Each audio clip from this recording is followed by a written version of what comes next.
জামিয়া সালাফিয়া দেশের সবচেয়ে বড় প্রতিষ্ঠান, আয়তনে, ছাত্র সংখ্যায়, শিক্ষক সংখ্যায়, শিক্ষক মানে শিরক মুক্ত প্রতিষ্ঠান জামিয়া সালাফিয়া, বিদআত মুক্ত প্রতিষ্ঠান জামিয়া সালাফিয়া, দল মুক্ত প্রতিষ্ঠান জামিয়া সালাফিয়া, সংগঠন মুক্ত প্রতিষ্ঠান জামিয়া সালাফিয়া, হিংসা মুক্ত প্রতিষ্ঠান জামিয়া সালাফিয়া। 100 জন শিক্ষক এক জায়গাতে বসলে একজন আর একজনের বিরুদ্ধে মুখ খুলতে পারবে না, মুখ খোলাই নিষেধ। কেউ কাউকে বলতে পারবে না আমার সাথে আসেন। দল সংগঠনের কথা মুখ দিয়ে বের করা নিষেধ। ছাত্র শিক্ষক সবাই একই, একমাত্র জেহেনটা খালি করে, মস্তিষ্ক খালি করে আল্লাহকে সন্তুষ্ট করার জন্য মাঠে থাকতে হবে,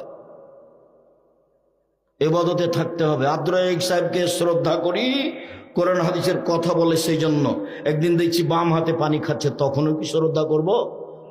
জি না, এটা অসম্ভব হতে পারে না। আর আব্দুর